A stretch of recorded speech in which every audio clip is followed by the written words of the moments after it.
At Sasebo Naval Base in Japan, the undersea boats of Japan's once mighty navy are lined up for their last voyage. Among the submarines is the I-58, which sank the United States cruiser Indianapolis just a few days before Japan surrendered. The 24 submarines, unfit for salvage, are loaded with charges of high explosives. The largest one of this group had deck hangar space and catapult for 4 airplanes, but the surrender came before they could be used. From Sasebo, the submarines head for the open sea and the end of the road. 60 miles off the Japanese coast, the Kreuzer Chicago and other United States naval craft stand by to blast the doomed ships.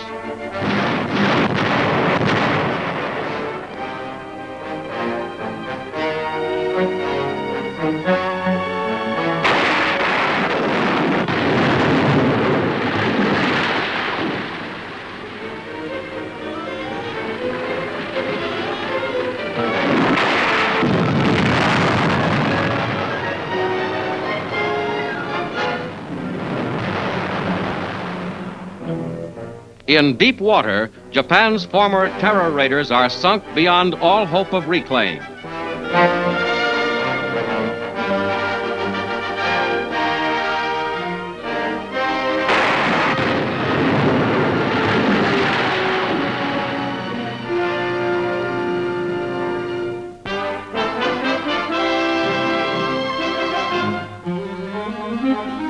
DDT, the miracle insecticide that helped prevent epidemics in war-torn Europe and the Pacific areas, goes to work in an American community.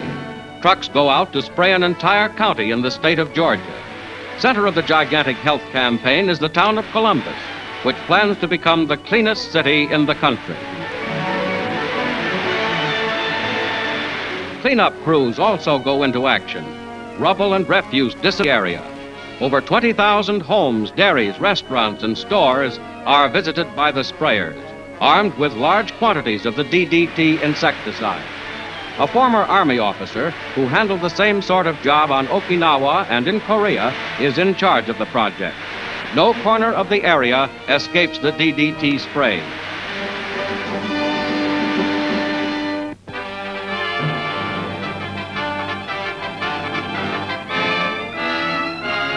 Center of a Canadian gold rush is the town of Yellowknife in the province of Alberta. The town is swarming with gold hunters and new businesses. The Canadian government is urging its returning war veterans to blaze new trails in Canada's great Northwest. This little town was booming when the outbreak of war put a temporary end to gold mining. Up to the war, these mines had produced considerable of the valuable metal. Gold mines on new claims use a diamond drill going down perhaps 800 feet. The drill comes out of the depths and brings up samples of the gold-bearing ore. The ore is smelted and liquid gold poured into a mold. Ingots of the precious metal have lured thousands to the Yellowknife fields.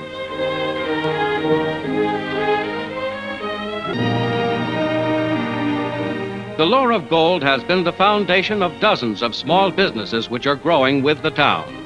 2,000 square miles of gold field, newly discovered, has brought in more and more people with the pioneering spirit, ready to face the hard, rugged life in Canada's Northwest.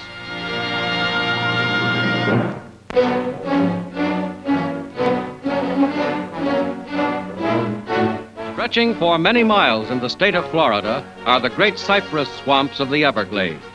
Though insect-ridden and treacherous with quicksand, they're a valuable source of a valuable commodity, cypress lumber, especially important today in view of the shortage of housing material.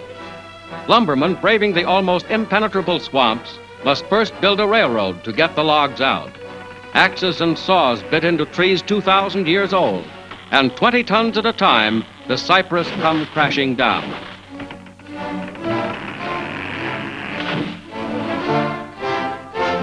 Working often in water hip deep, the loggers provide huge quantities of lumber a year.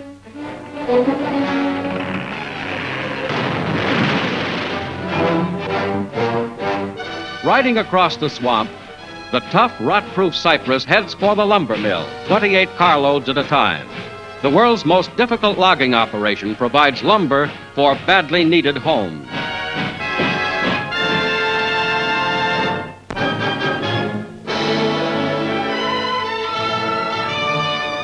The family home of Franklin Delano Roosevelt at Hyde Park, New York, becomes the property of the people of the United States on the first anniversary of President Roosevelt's death.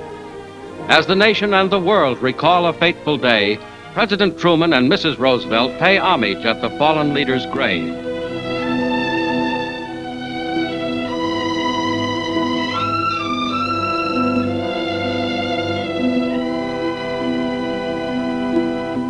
April 1945. The war in Europe was drawing to its close, but all America was shocked and saddened, for Franklin Roosevelt was dead.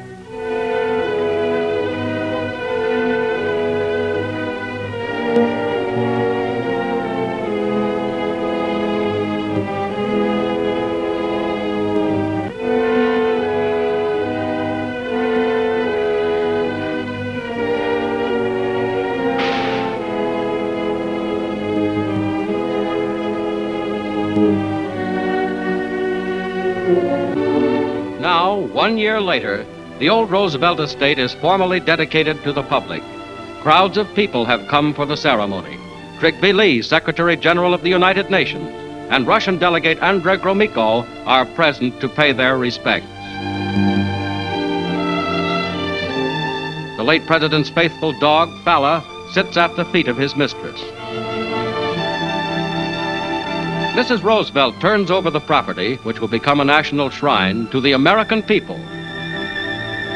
It was the people, all of the people of this country and of the world, whom my husband loved and kept constantly in his mind and heart.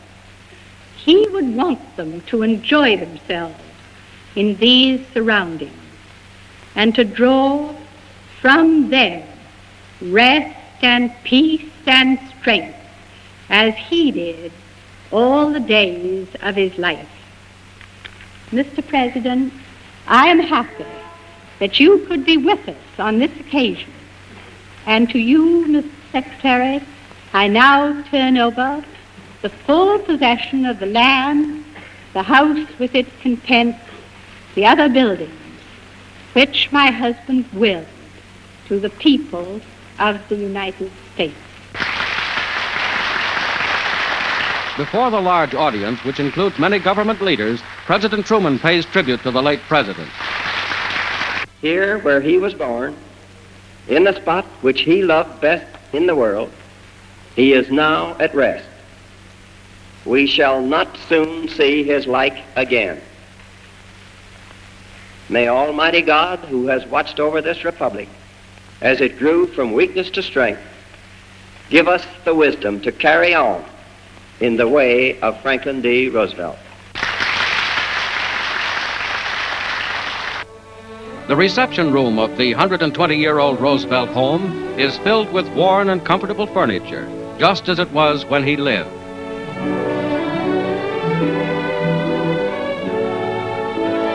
In the library is the desk at which the late president liked to work on his stamp collections in the evenings. From the main hall, the old carved stairway leads to the room in which Franklin Roosevelt was born.